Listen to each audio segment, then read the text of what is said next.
hustle. Some people had brains, some people had muscle. Some people had both, a dangerous combination. A couple steps ahead of any sticky situation. Know when to make the move and know when to stay and be patient. And just because you're flesh and blood doesn't make you related. She used to tell me a story about the amazing glaze. Him and your pops was like brothers, but that nigga was crazy. Me in early, late 80s, Brooklyn the murder capital. Where it wasn't frowned on if you had to bust a cat or two. Just keep it rational, never radical. Watch your attitude, and if you made it out and show you.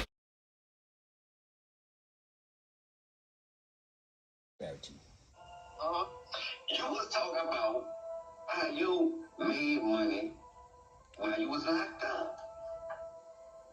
Right or wrong? That's right.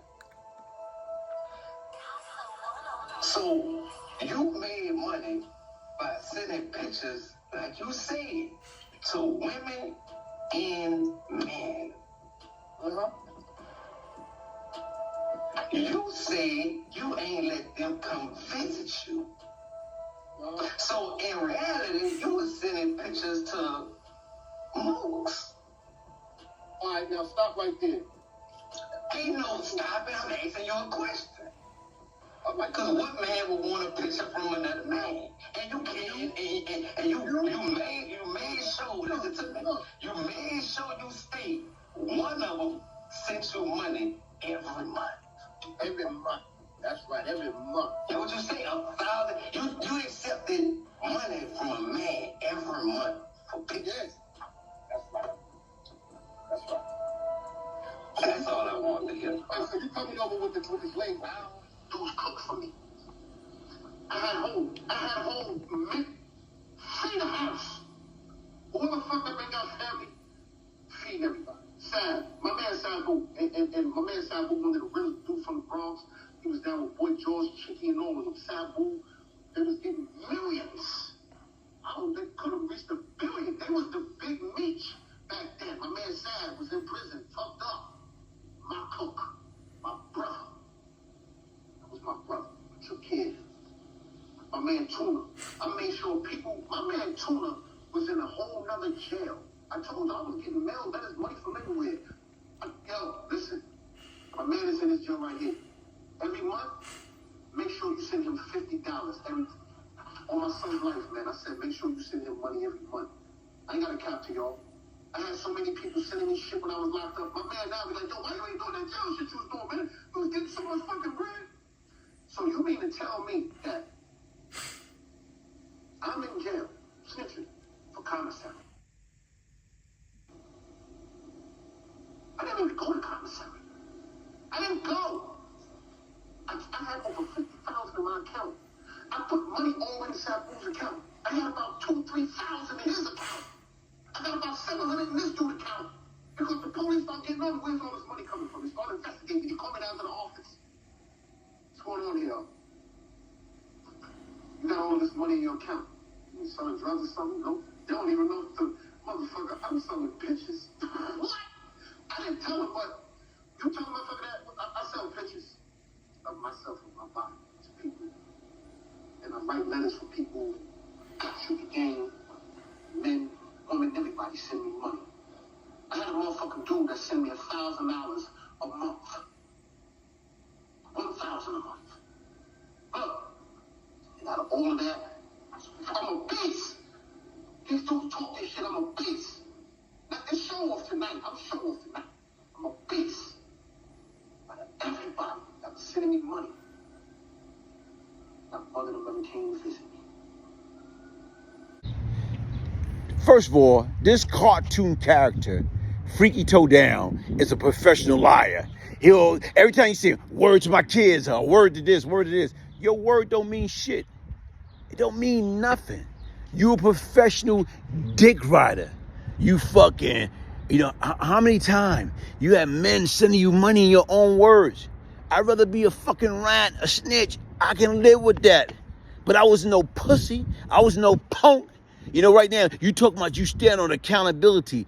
Bim is a professional snitch. He been a CI since 1985. But you talking about right now, I flipped and told on Prince. Guess what, knucklehead? Only thing me and Prince had in common when his broke ass was in the penitentiary, what he did. A nigga from Brooklyn had to look out for him. I had to look out for him because he didn't have it. Fat Cat turned his back on him. Bimmy broke ass wasn't making no money, wasn't sending them nothing. Black just wasn't sending them nothing. So get your fucking facts straight. I told on Prince. How can I tell on Prince? Me and Prince never met. We was part of the round table. We never committed a crime. We never sold drugs. We never did no murders. We never did anything. So I don't give a fuck what papers say. I told him, Prince, how can you tell a nigga you never met? Get your dumb ass, get your facts straight, you dumb ass. Talk back to me, somebody. Fucking professional cartoon character. You don't have no integrity. Everything about you's a lie. You lied to me 10 toes. That's all you are. But you on Bimmy D-I-C-K. Weapon charges. Guess what happened? Yeah, I'm a minute. Because Brian had associated himself with probably the most ruthless and notorious cocaine crack enterprise in the city. That being Howard Happy Mason and Lorenzo Fat Cat Nichols. NYPD rookie police officer was murdered, executioner style. And as I'm listening to that, I'm like, whoa. You actually dealt with Brian Glaze-Lives, huh? I dealt with him years ago, back in the 80s, early 90s. I was when he was arrested by my partner back in those days for several murders himself. Not bad. I was given to me by a police officer in New York called Matt Byrne, whose son was gunned down by these drug dealers up there in New York City. Glaze was probably within the top 10 people in the city, but I'm going to say that he was probably one of the top 2 or 3 in Brooklyn. Drug dealers, and controlled the drug organization. And you know what I did? When I got the phone, I told my man, the next time we see him, he's out of here. Yeah. Less than 12 hours, that nigga was dead. Yeah, Is this the second person you murdered? No. Because, like, right now, if you're going by the timeline, by that time, there's a few more before him. I heard so many good things about you. What I really like is, I know you're a tough guy. And I've known that for quite a while, and you changed your life, and you're coming around, and you're right. We're from New York. We're New Yorkers.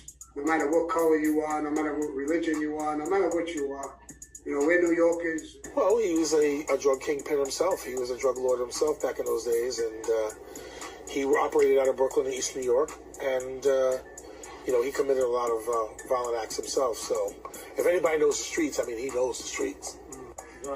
Tottenham. Yeah, you gotta worry about them guys. But we only have to worry about those guys in Vanderveer and stuff. We all knew Glaze and Tutton, all those guys. Yeah. I know Glaze, Supreme Team. What up, Glaze?